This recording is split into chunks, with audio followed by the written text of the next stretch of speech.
j'espère que vous allez bien. Aujourd'hui, première vidéo, je pense, de l'année 2024, je vais y arriver avec cette année, où cette fois, j'avais décidé, comme vous le savez, ça fait 2 ans quasiment que j'ai le permis. Bientôt, c'est ma dernière année, en décembre, ça va être ma dernière année, enfin je veux dire, ça va être la dernière fois que je vais avoir le A.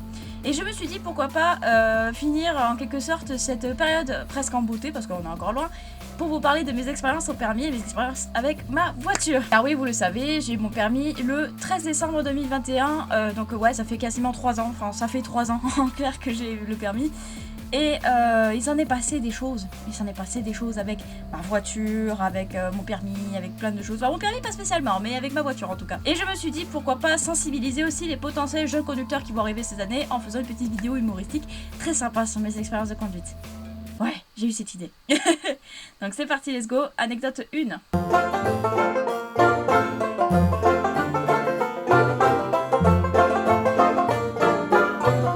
Alors pour cette première anecdote, c'était une anecdote toute mignonne. C'est quand j'ai eu ma voiture, même pas quelques heures ou quelques minutes auparavant.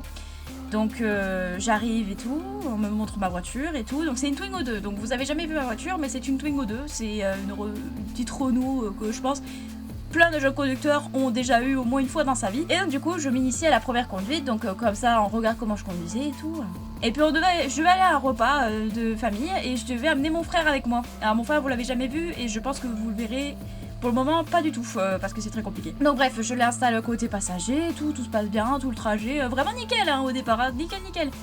Puis à un moment donné, je regarde un peu le côté de la route parce que je trouvais le paysage magnifique. Oui, je voyais pas mon volant tourner.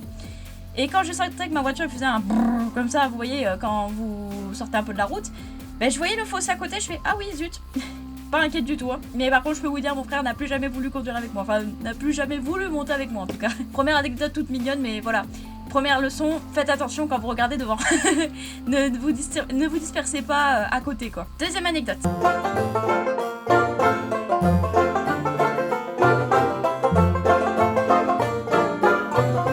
J'ai déjà écopé d'une amende dans ma vie, au bout de 3 ans de permis. Oui, c'est pas une blague. En fait, pour vous expliquer le contexte, c'était au mois de mai, c'était... En gros, le lendemain, c'était un jeudi, mais c'était un jour férié. Et sauf que le jeudi, à Tarbes, donc c'est le marché. Donc maintenant, vous savez de quel coin je suis quasiment. Je suis pas exactement de Tarbes, mais vous savez que je suis à proximité.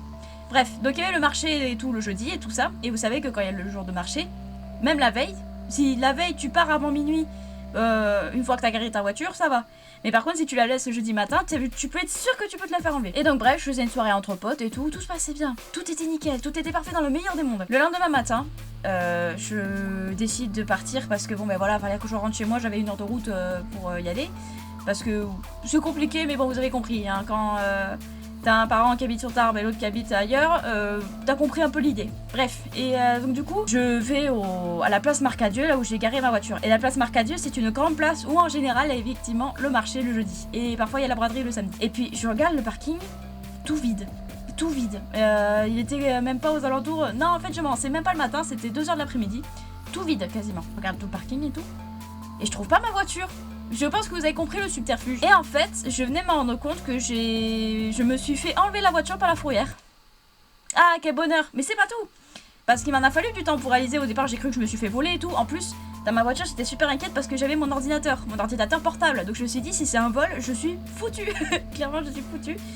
Et quand je voyais les panneaux et tout, je me suis dit, ah mais on est jeudi. Ah ben je sais ce qui s'est passé.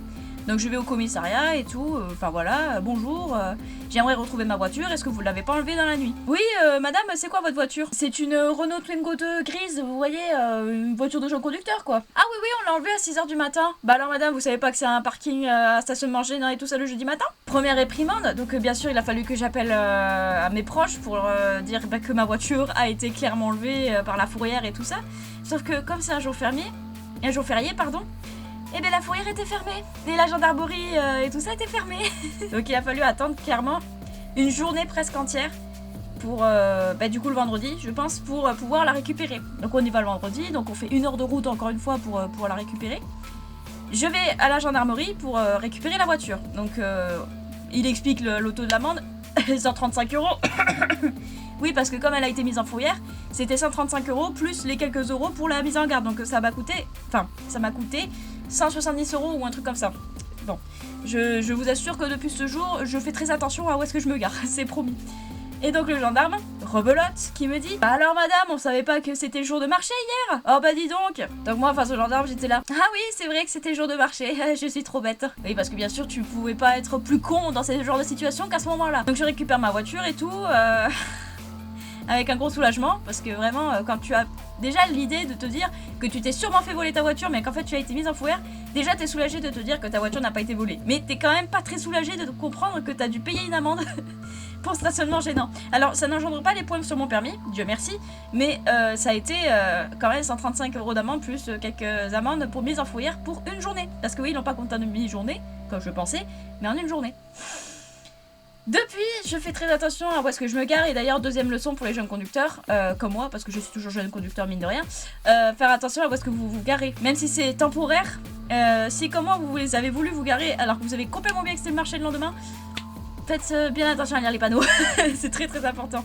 Et puis le problème c'est que Tarbes c'est très galère pour trouver une place, c'est-à-dire que soit tu vas devoir te garer 3 km plus loin, soit si t'as de la chance de trouver une place, bah faut que tu forces. Voilà, et quand tu vois des gens qui se garent sur 2 places en même temps, je peux t'assurer que t'as le seum quoi, mais complètement. Bref, sur ce, troisième anecdote.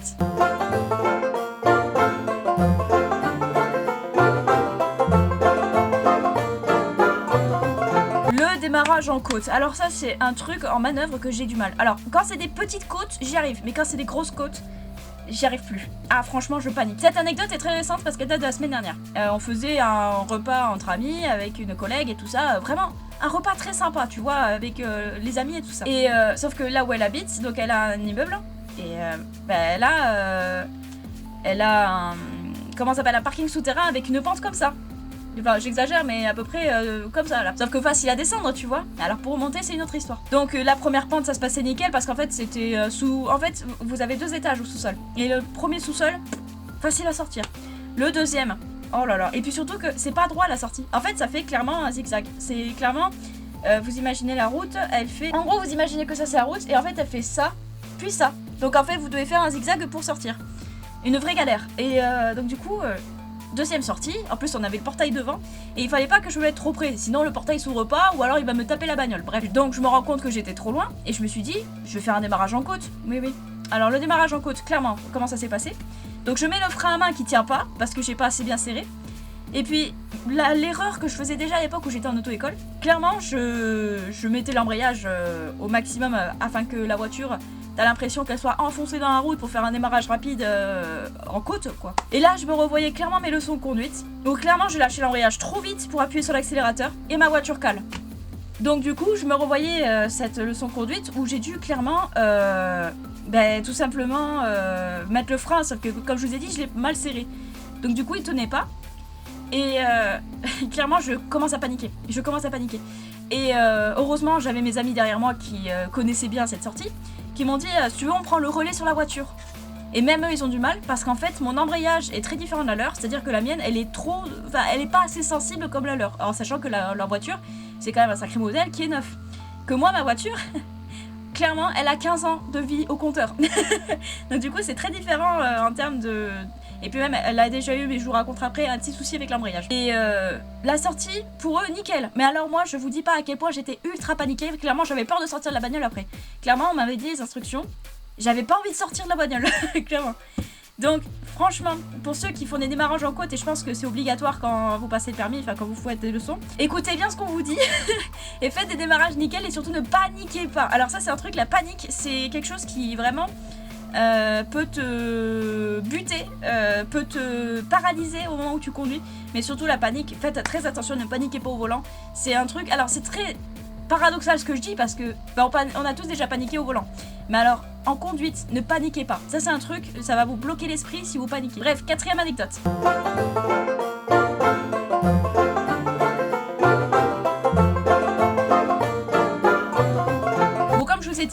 J'ai eu un problème d'embrayage, voilà, donc comme je vous ai dit, ma voiture elle a 15 ans, et quand je l'ai eu la première fois, donc ça remonte au 31 janvier, et vers mois de février, il y a déjà eu des couilles. Attention, alors TikTok, YouTube va sûrement me censurer parce que j'ai dit le mot, mais bon, c'est une façon de parler. En clair, ça a commencé quand un jour, j'ai mes camarades de classe, donc j'étais au lycée encore à ce moment-là, mes camarades de classe venaient me voir, ouais Laura, on a peur de se rater le train et les bus ne sont pas encore arrivés, est-ce que tu peux nous emmener? On était vendredi après-midi, donc fin des cours, Je dis bah ouais pourquoi pas, de toute façon je dois prendre la route pour rentrer. Donc je l'ai fait monter et tout. Bon ma voiture, alors je vais pas vous dire à quel point c'était le bordel là-dedans et j'ai encore du mal à ranger ma voiture correctement. En fait je la nettoie mais au bout de 3 jours ça va redevenir le bordel. Je sais pas ce qui se passe pour que ça soit comme ça. Mais clairement je suis quelqu'un de très dispersé. Et donc je l'ai fait monter et tout, le trajet nickel. Il pouvait pas y avoir plus nickel comme trajet qu'à ce moment-là. Sauf qu'à un moment donné, j'appuie sur l'embrayage, elle tombe.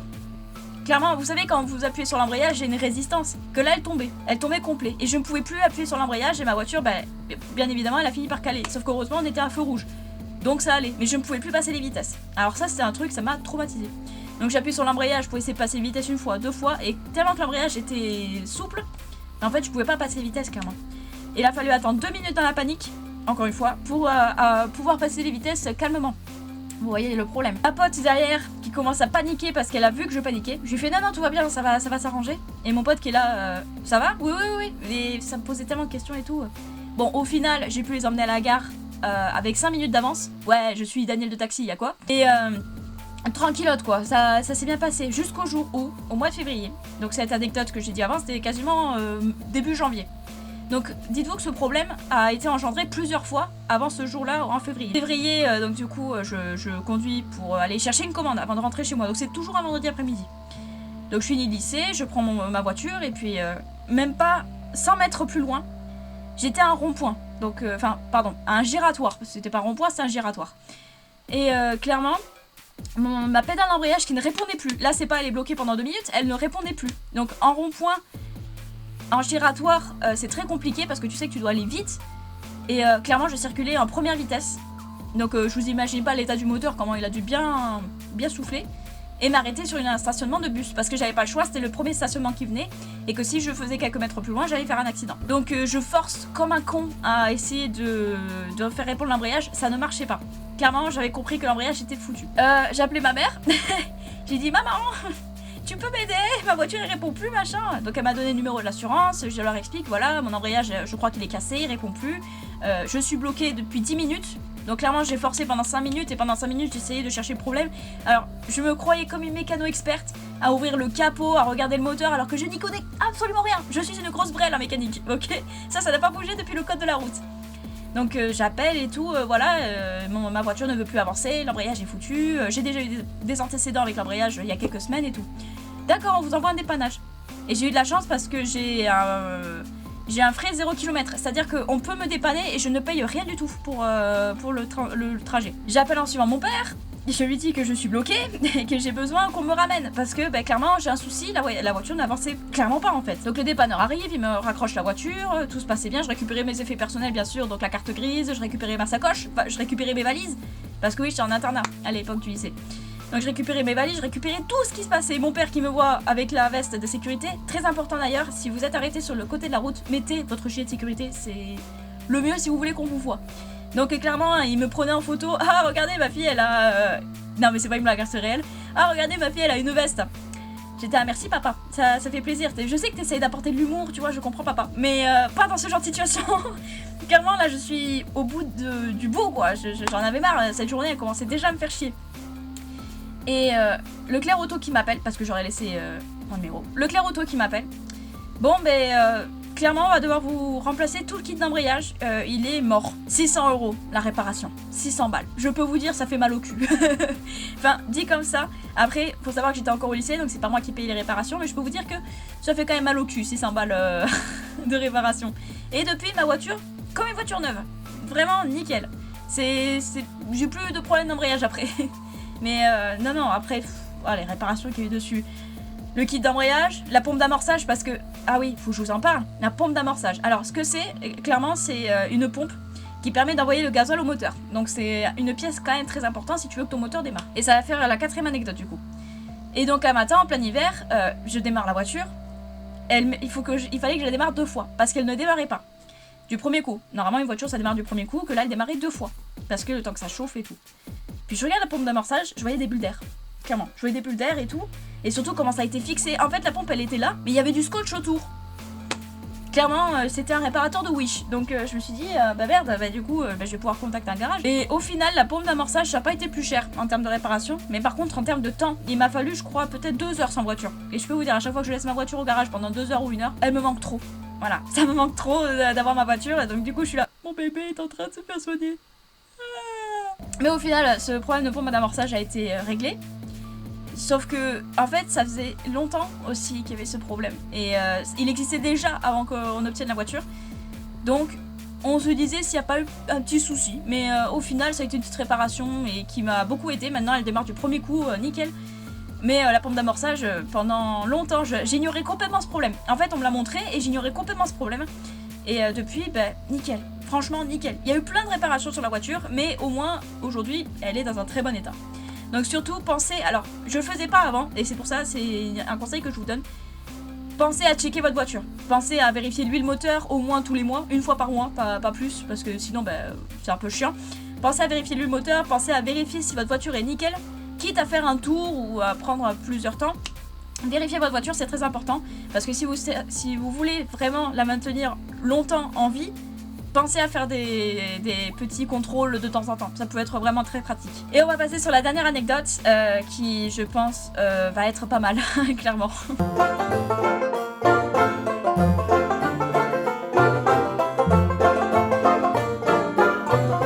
C'était à l'époque de mon ancien travail et donc à l'époque je devais faire 45 minutes de trajet aller et donc du coup 1h30 au total dans la journée. Faut savoir que je travaillais vers Cauterets, Lucin-Sauveur et tout ça.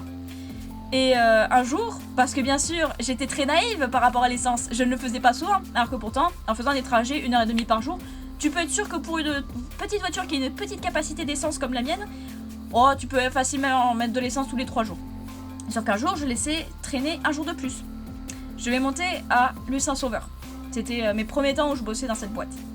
Sauf que je vois il me reste 2 barres, la barre de réserve et la barre d'essence. Je commence à paniquer. J'étais très loin de Lucin-Sauveur. Heureusement, j'étais très en avance pour y aller. Donc j'appelle mon chef. Monsieur, est-ce que votre station essence est ouverte?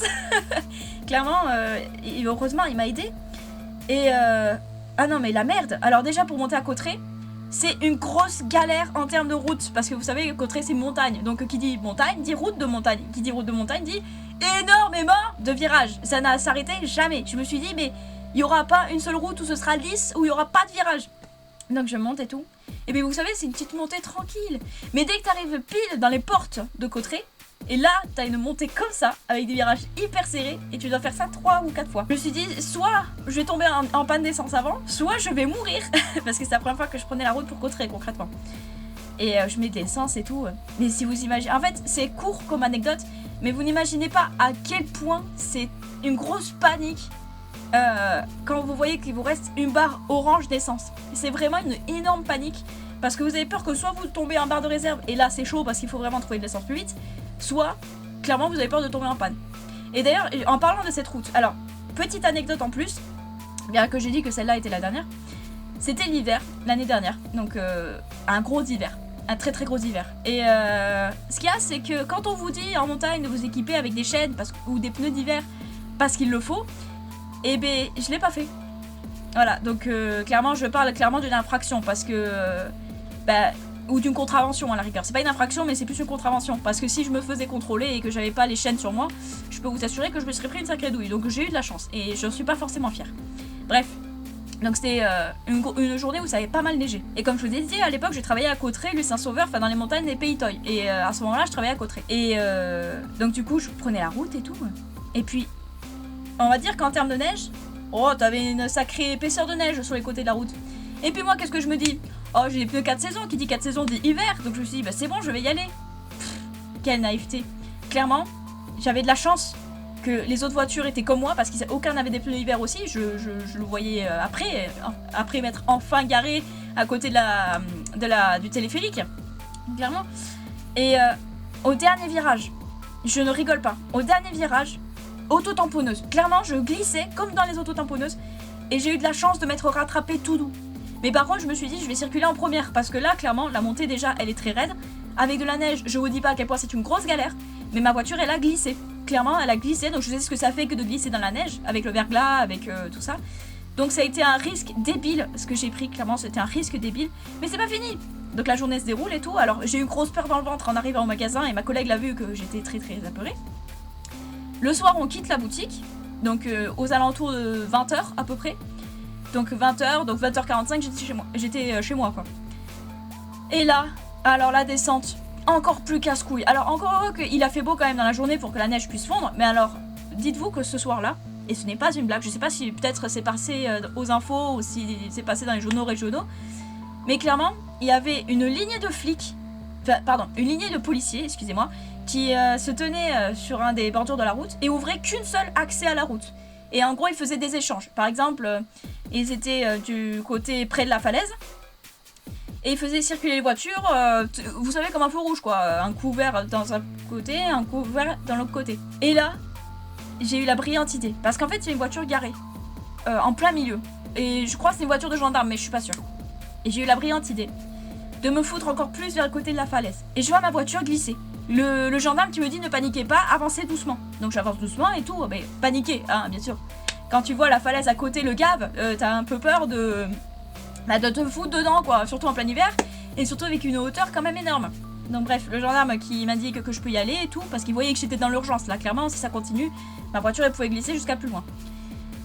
Et là, je vous assure, en plus c'était en bas de la grosse montée, quoi, de la montée super serrée, et bien juste en bas, j'ai eu vraiment de la chance, parce que j'ai réussi à passer et tout, je vous dis pas le soulagement. Et ça a commencé comme ça, et une semaine plus tard, ça avait neigé, mais alors une galère pour monter. Et je suis pas restée longtemps en plus parce que la route commençait à être bloquée. Clairement, les bus ne pouvaient plus circuler, les touristes ne pouvaient plus circuler pour monter ou descendre. Et on m'a fait une exception de partir plus tôt parce que c'était plus possible quoi. Et puis comme la neige continuait à tomber, bah clairement on redoutait que je restais là-haut. Voilà, j'allais habiter dans la boutique. Non mais voilà, en tout cas dernier conseil. Quand on vous dit de vous équiper correctement pour la neige, et j'ai dû le vivre hein, pour vous le dire. Quand on vous dit de vous équiper pour la neige, que ce soit pour les pneus hiver, pour les chaînes ou quoi que ce soit, dites-vous que les 4 saisons, ça ne sert à rien comme pneus pour l'hiver, surtout quand vous avez 30 cm de neige, voire plus. Clairement, équipez-vous correctement, mettez-vous des chaînes. Tant pis si ça prend du temps, ou mettez-vous des chaussettes aussi, ça peut être très pratique. Tant pis si ça prend du temps, mais mettez-vous des équipements de protection pour la neige. Parce qu'une fois que vous avez vu votre voiture glisser pour la première fois ou pour plusieurs fois, moi je l'ai vu 2 fois glisser ma voiture, je peux vous assurer que c'est une situation assez traumatisante. Bref, sur ce, j'espère que cette vidéo vous aura plu. Ça fait longtemps que je me tâtais de la tourner parce que putain, il y en a eu tellement des anecdotes pour la voiture, clairement. Alors, l'anecdote du gendarme m'a beaucoup fait rire parce que vraiment, faut le vivre pour en rire.